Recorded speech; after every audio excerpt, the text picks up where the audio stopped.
Welcome back to Touring History, where we make the past more interesting than your neighbor's home renovation stories. I promise. And I'm Lane. And I'm here with a hammer to come into your house, Dave. Still processing that people used to think bathing was unhealthy. Is it? Really explains why medieval times smelled like a gym sock convention. Wow. They wouldn't know what a gym sock convention was No, back in they the Middle wouldn't. Ages, Yeah. but smells, trends, I can't King say it. Arthur, where are Transcend you time. going? I'm going to the gym sock convention. The smell that transcends time. That's right. Today, we're exploring July 27th, a day that's given us ceasefire agreements, Ooh. medical breakthroughs, and some truly spectacular displays of human ambition. That's right. Speaking of July 27th, we got a voice memo from a listener. Finally. Says so? Take it away, you big old toaster. Hey, Lane and Dave, my favourite hosts of Historical Hilarity. July 27th is my favourite day because it's when I finally beat my dad at chess for the first time. I was 23 years old. He'd been destroying me since I was 6, and I was starting to think he was some kind of chess wizard. Turns out he'd been letting me get close on purpose for years, just to keep me interested. When I finally won legitimately, he bought me a pint and said, "Took you long enough." Best father-son moment ever. Now, That was a long tied pause. at 847 games each. Whoa. Yes, we keep track. Don't judge us. Cheers.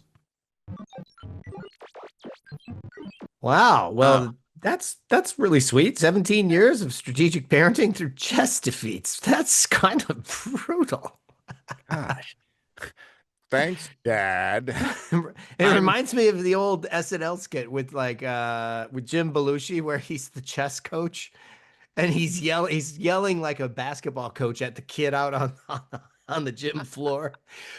Pawn to rook, pawn to rook four, and he like does another move. He's like, no, and he starts throwing a chair like Bobby Knight. We have to go back and look that one up. That was good. So sorry to belittle your big important moment, caller, but Yeah, I can't control where my mind goes. your dad's kind of a. The fact that you keep an exact count is both adorable and slightly concerning, my friend, but mostly adorable. But we're on to Yes. birthdays. Yeah, and don't forget to send him his t-shirt, Dave. That's right. I'm making it Let's right now. Yeah, wait, you God, can't my use that old hands are covered in paint. you can't just send them your old painting t-shirts. That does What are you doing? Quiet. They don't know what they're getting. You never said it was a new t-shirt, did you? Right. God. I It said stains we'll and send you all. a t-shirt. A, not B. All right, let's celebrate some July 27th birthdays. We got Maya Rudolph, comedy genius who somehow made weather reporting hilarious on SNL and continues to be perfect in everything she touches. Yes. Did she touch you? Wait a minute. Also born today, Alex Rodriguez, who hit 696 home runs and somehow made baseball statistics feel like soap opera drama. And Bobby Gentry, who wrote Ode to Billy Joe and created country music's most mysterious storyline. Remember that one? I do not, but I'm glad you do. Me neither. And we Anyway. and we can't forget Norman Lear, born July 27th, 1922, television legend who gave us All in the Family, The Jeffersons, and basically taught America how to laugh at its own prejudices. I'm glad we're still laughing at that and we're all past that kind of stuff. Aren't you, Dave? Right. Oh, yes, yes, yes. Archie, Archie. Plus, he lived to 101, proving that Wow. many people think that while they laugh is apparently the secret to longevity. Works for Oh, me. laughter's the best medicine, I think, Dave.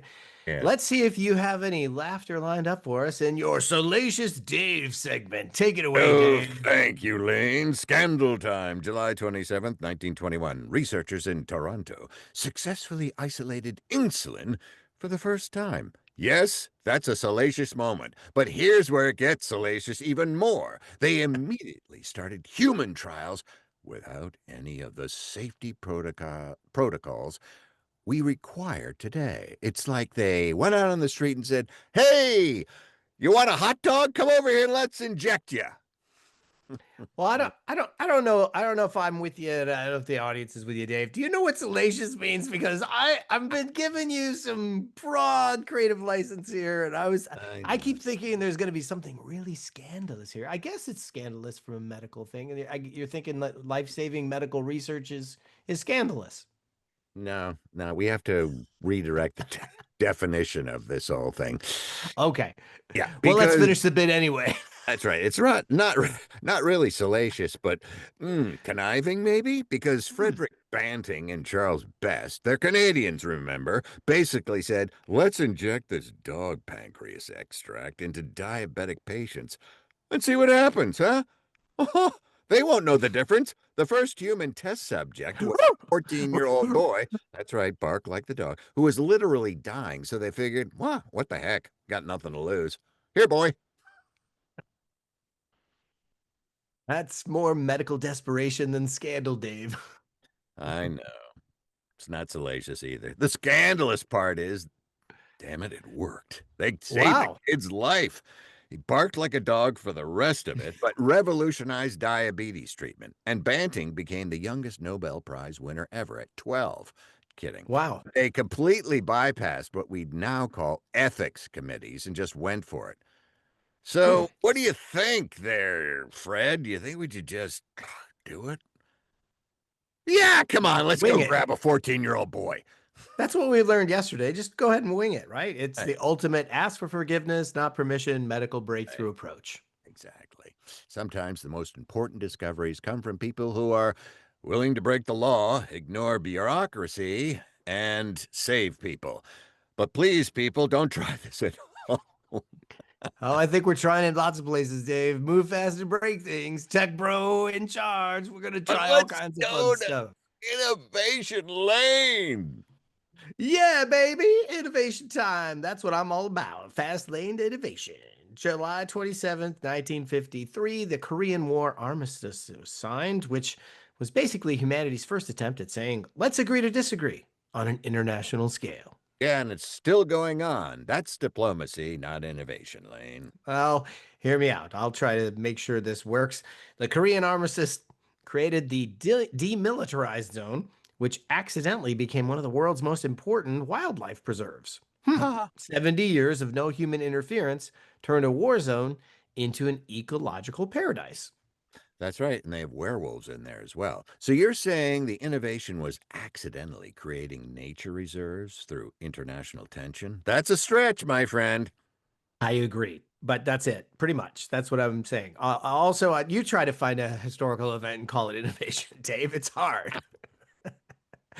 I'm guessing you're running into that with your salacious approach. But Just on this date. we're going to keep getting for better. every We're going other. to dig. We're going to dig deeper, and we'll be back tomorrow with even better stuff. Also on July 27th, though, I'm not done.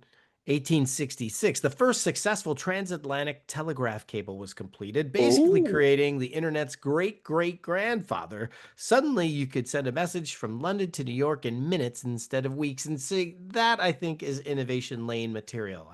Yeah, that's the real deal. That's There you innovative. go. I mean, previous to that, carrier pigeons? No, they couldn't fly across the ocean. It would just take packet boats weeks to get a message. By the way, you're a father, and now you're a grandfather once you get this message. Yeah, absolutely. Which probably led to history's first new phone. Who dis situation, except with telegrams. Yeah, new cable. Who dis? Stop. Regards. London. Stop. But anyway, let's talk about cheese, shall we? Okay, let's talk about the cheese store of Beverly Hills, people, Ooh. where they've been perfecting the art of cheese curation since 1967. And not just cheese, everybody. Hmm? What else? Well, you're about to tell them, Dave. They're celebrating the return of Baba Brothers to their shelves. We don't know why they left. But honestly, if you haven't tried authentic Calabrian sopressata, you're basically doing charcuterie wrong. That's a lot of vowels there, friends. Yes, but you did it well, Dave. You did it well. Exclusively available at the cheese store of Beverly Hills, Bava Brothers uses a fourth-generation family recipe that started in Calabria, Italy. We're talking heritage pork mixed with red chili pepper, paprika, and fennel seeds, aged for a month and pressed for 2 weeks. It's not just salami, it's sopressata and it's edible history. I love heritage pork. Plus, their Oh, Giugia Calabrese spread is basically spicy spreadable perfection. Mix it with sun-dried tomatoes and garlic, and oh, you're off to the races. Suddenly, your regular Tuesday night dinner becomes a celebration. What is this? that's right. Visit cheesestore.com. What a great URL, right? It's simple to remember. Cheesestore.com, cheesestore.com, cheesestore.com. How'd they get that? Or go ahead and go on in. Super nice people at their Beverly Hills location, and they're in Beverly Hills. So go ahead and pick up a Rolex while you're there at Erie's Rolex Boutiques right down the street. That's right. With It's right over next to the cheese store. That's right. Cheese and thyme, and sopressata. With over 600 cheese varieties, plus the return of Bava Brothers, your taste buds are about to get a serious education.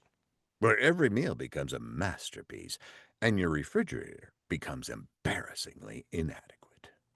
That's right. All right, let's wrap it up with deep thoughts, Dave. What's July 27th teaching us about humanity? Well, Lane, July 27th shows us that humans are basically problem-solving machines, once again, who don't let rules get in the way of progress. That's sort of the theme here. Diabetes is killing people? Inject somebody with a dog pancreas. Let's inject... Yes, need to talk to someone across the Atlantic? Well, lay a cable. There you go. My deep thought is that July 27th proves that sometimes the best solutions come from desperate circumstances, whether it's medical breakthroughs or diplomatic innovations. Humans get creative when the stakes are highest. So your deep thought is necessity breeds innovation? It's the mother of invention, Dave, right? Ah. Yes, and your deep thought is humans don't read instruction manuals, they just start building stuff. Yeah, that's the bane of my existence. What the heck? Throw it away. And somehow it usually works out. Though I'm not sure how he convinced fish not to chew through that telegraph cable. Pretty sure fish weren't the biggest concern with underwater cables, Dave. Yes. Well, they should have been. Have you seen what fish do to everything else? You have it in for fish, don't you? I do. You're anti-fish. Well, that's July 27th, proving that sometimes the best innovations come from people who are too busy solving problems to worry about proper procedures, and problems come from fish. Yes. And thanks for touring history with us. Like, subscribe, and send us your voice memos about the dates that matter to you. Father-son chess rivalries are exactly the kind of personal history we love. And fish. Yeah. Until next time, remember, history is just humans improvising solutions and hoping they don't accidentally destroy everything. Yes, this has been Touring History. I'm Dave. And I'm Lane, and we'll see See you in the in past. Past. Bye, everybody. See you tomorrow. Bye-bye. See ya.